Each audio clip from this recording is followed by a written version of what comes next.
G'day everyone, it's SDS Supercoach providing Supercoach content for you. You can check me out on Twitter at Stephen D.W. Smith and also on Instagram at SDS_Supercoach_YT.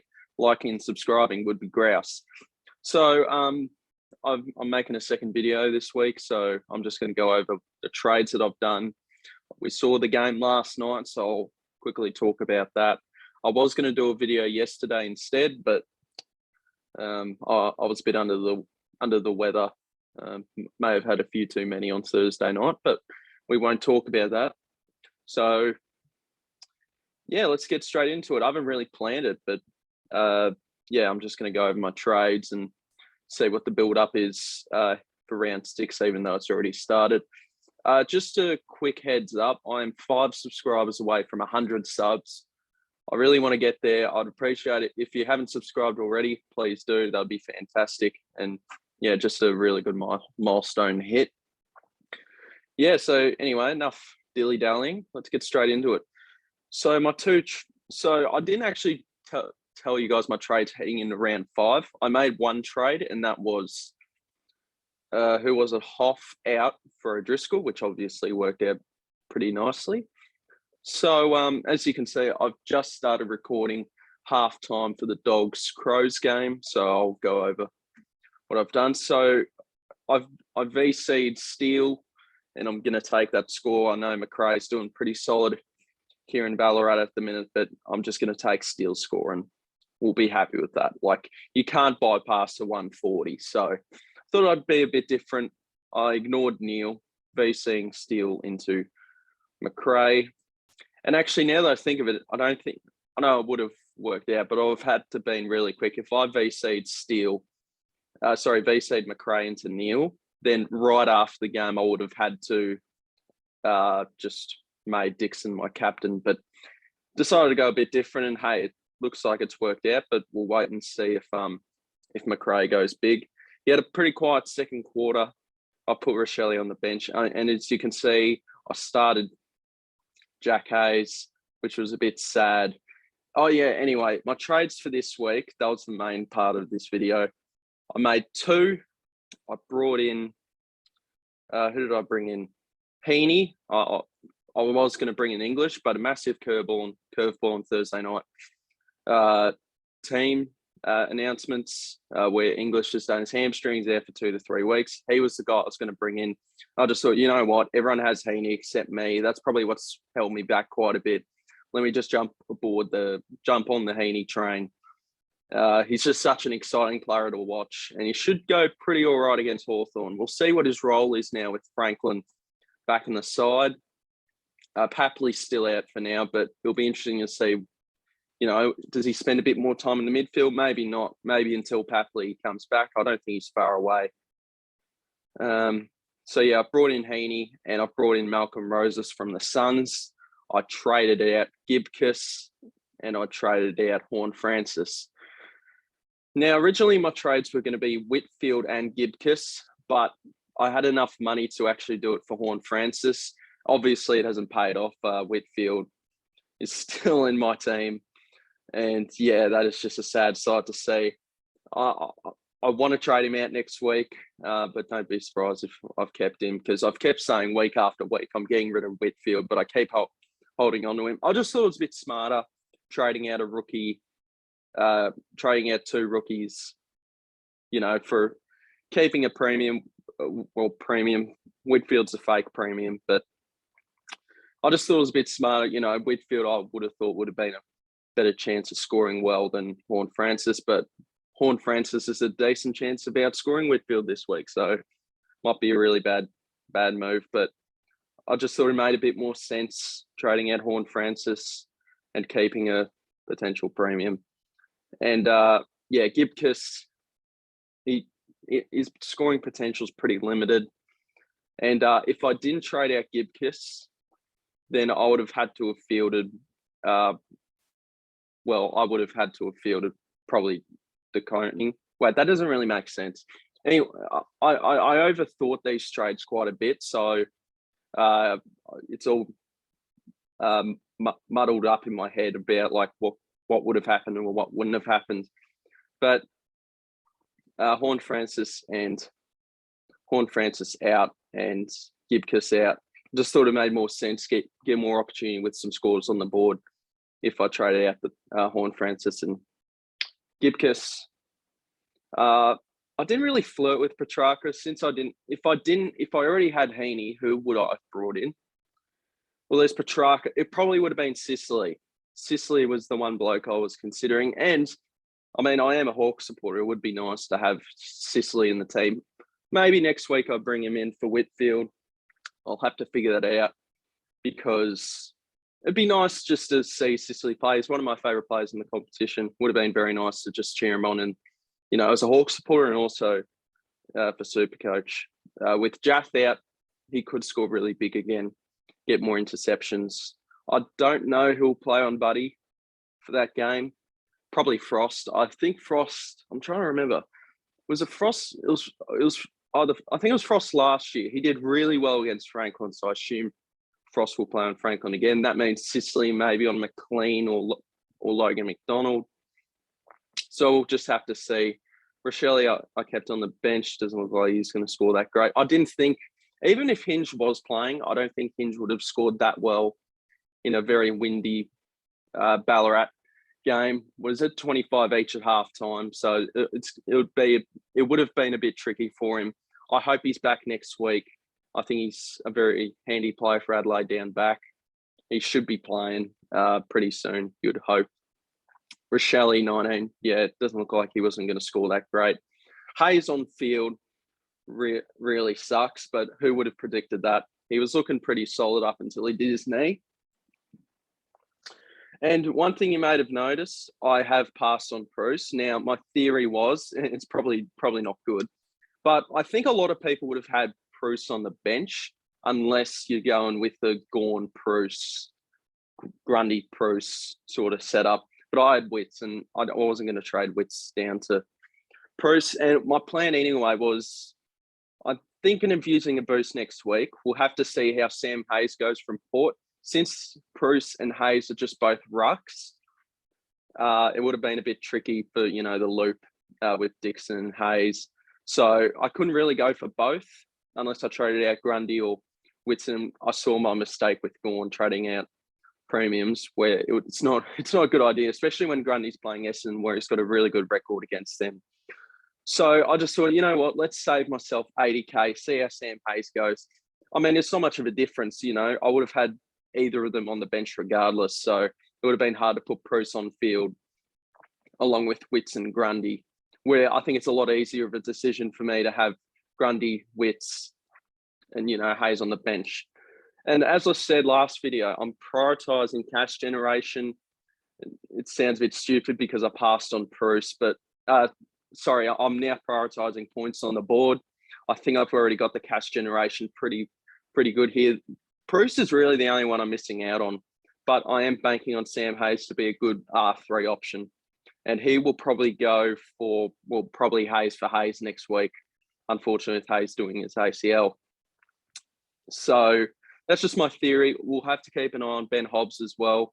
Maybe Ward goes, because I am predicting that Ward and McDonald, if McDonald doesn't get picked, if McDonald gets picked, if Ward and McDonald play, I'm expecting both of them to get rested next week because Hawthorn have got a 5-day break. So just keep that in mind. If you've got both those blokes, they could be a handy loop next week.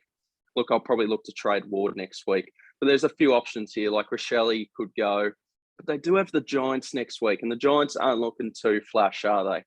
So I think Rochelle could score decently well. So maybe a bloke, sure, his break even might be high, but it might be a hard bloke to, I don't have to trade the bloke. I could back Rochelle in for a big score against the Giants at home. That's a very handy fixture. So, yeah, that's just kind of what I'm thinking. I'm keeping an eye on Sam Hayes this week, Ben Hobbs this week. In terms of premium, I mean, Sicily, I think he's projected to go up to 524K. Sure, I didn't get him for 447K, but for a potential top 6 defender, I think that's really handy. So my early thoughts next week would be Whitfield, Ward, and Hayes, potentially for Hobbs, Hayes, and Sicily. Oh, I forgot about Oliver. Oliver's a really interesting one as well. So that's another one to keep in mind. Maybe that's actually quite interesting, because I think I'd prioritize if Oliver is at a handy price this week, because his break even's I think 174. He's a really interesting target to go for, Clayton Oliver. And who have they got? Who Melbourne? Oh, Melbourne got Hawthorn, and Hawthorn are giving up a lot of big scores in the midfield. So I think he could be a very handy vice captain option next week. So yeah, Clayton Oliver is certainly one to keep an eye on. If his price is good enough and his break even's not too high, I think Oliver comes in actually instead of Sicily. I don't know if I'll have the money for it. I'm not very good at maths, but yeah. So anyway, I feel like I've been going on for a while, but yeah, just a quick little video here. It's a weird time to post Saturday Arvo, but yeah, I just thought this week was a massive week for trades. So I think I just thought I'd give you guys an update. A lot of YouTubers yesterday posted a video, and I just thought, you know what? I'm not sure how I'm going to be able to compete with getting my video out there to everyone. So I just thought, may as well give Saturday Arvo a crack, where I've witnessed halftime of the Dogs and Crows game, and yeah, just thought this week was a big week for trade. So I felt like I had to give you guys an update on what I was doing. How am I feeling heading into this week after that GWS St Kilda game? All right. We'll have to see if McRae goes better than 140. That's a bit concerning. Guess it doesn't matter as much if McRae goes, I don't know, maybe a 145 instead. But that would be Hayes on field, no Bruce. But I don't think that many people would have Bruce on field. Everyone probably got him at R3. And we got to keep in mind, another reason I didn't bring in Bruce was the Leon Cameron factor. We all know the big thing about GWS players, that Leon can just throw them in the wrong position. Like, hey, last night we saw Whitfield in the first 3 quarters half forward. And then it did concern me a tad with Bruce's injury history. He's capable of getting a suspension, and also his role, because we saw him. Bruce was more ruck last night, and they made Flynn permanent forward. But we can see that Leon Cameron loves to move around the magnets. Like Tim Taranto last night was full forward. Last night he didn't score that well at all, even with Toby Green on the side. So that was interesting. I thought he'd go more in the middle. Yeah, so this is a very interesting round. Am I feeling good? I'm feeling okay. Like I've got the captaincy score of 140. I feel all right with that. Just hopefully McRae doesn't go higher than 150 again. We'll see. Have to see what Lachie Neale does. Cripps is back. That's handy. If Cripps is a laid out, I doubt if he's travelled all the way from Perth just to be a laid out. But just in case, Rochelli's my emergency, which isn't looking that good. So let's hope Cripps plays. And I've put Malcolm Roses as the emergency, just in case Zach Butters is a laid out. But he missed a radio call due to him having gastro. He should be fine to play, but I mean, the game's in a couple of hours. I guess we'll find out. But just keeping Roses in mind there.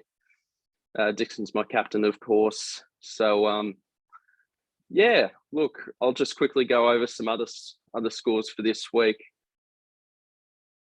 So 454. My projected score is pretty low because I've got Hugh Dixon as captain. Well, let me click on it, or thank you. Okay, McRae's on 71 at halftime, so he just needs to basically do the same thing and outscore Steele, which isn't great. I'm playing Aspect, which is Fletcher. So he's got Horn Francis. He's got Roses on field. That's interesting. He's got Gawn. I actually don't mind my players ahead of him, but we'll see. If Lachie Neale goes huge, then I guess if McRae goes huge as well. So, yeah. Any other... Actually, I'll go to players and just see, like, what were some of the scores last night for this game. Jack Higgins, I don't think he's Supercoach relevant. Callan Ward, good on him. Ross, Flynn, Bruce. Sinclair, 112 again. I think he's one of only 3 players left this season to not score to be on a ton every single week. So he's just looking like a very interesting option. He's just getting a little bit too expensive for mine. And I think we'll just have to wait for his price to go down. And as I said in the last video, wait to see what Clark Jones is back next week and Billings does to his role. It would be hard to see him out of his role that he currently is, but he might be more of a post-buy option because I think the Saints have the first buy round 12. Tom Green looking like a very solid option. Even like 500, well, I guess he'll go up in price again, but that's still a handy price for a potential top 8 selection. Dougal Howard, any other relevant blokes? Josh Kelly's just not really doing that great. Ryan Marshall, 92. That's actually not a bad score considering that he was a bit injured. I think that he had a really bad corky in his quad or something. So that's interesting. Isaac Cumming, 87. Looks like he's gotten Whitfield's role that we hoped Whitfield would get. But yeah, that's a shame. Gresham, 76. He was bound for a bit of an not the greatest score. Membry, Wilkie. Finn Callahan got a 76, did he? We'll have to see what Hobbs does this week. Probably tad too expensive, and we don't trust GWS's selection. He'll probably get dropped this week, knowing Leon Cameron. Canelio, 91, didn't really get any centre bounces. Dunkley, McRae, yep. Whitfield, 65. Yeah, just get out of my side. He'll eventually get out of my side, I promise. Toby Green, only a 60. Yeah, he looked a bit rusty, didn't he? Ryan Gardner's on a 55 at half time. Yeah. Windhager will probably get dropped next week. Webster just came back from COVID. Tanner Bruin, he's got a bit of talent, that kid. Lockie Ash got a 41.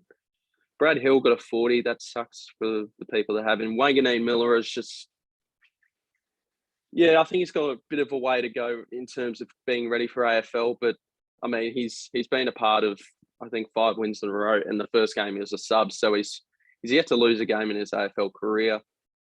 Lean it, not really relevant. Then we're really heading into some really non-relevant players. Like, there you go. Jack Hayes with a 16, gotta love it. So yeah, not really much else to talk about. I feel like I've covered what I've needed to say in this video. So yeah, I hope everyone has a good weekend. Hope their footy side gets up. Sorry to GWS fans if you're watching this. But yeah, hopefully your footy side gets up this week, and I will see you in the round review. When does the footy end? After Anzac Day game. So I'll be posting Monday night, so that'll be good. I think I'm going to the Richmond Melbourne game Sunday night, so that'll be a good game to watch. I've never actually been to the Anzac Day Eve game. I've been once to the Anzac Day game. That was Jared Blair's winning 1-point score review goal. So that was points, or no, was it a goal? Was it a point? It might have been a goal. So yeah, that was good. Anyway, hope you guys enjoyed. Like the video if you haven't. Shout out to the SDS Supercoach League. That's going away very nicely. I think we're ranked 792nd. We were at one point like 200 and something, but we've dropped off a tad, but that's all good. I appreciate everyone for joining that. Yeah, and subscribe if you haven't. I'm 5 subs away. I'd really appreciate it. Have a good weekend, guys. I'll see you on Monday. Cheers.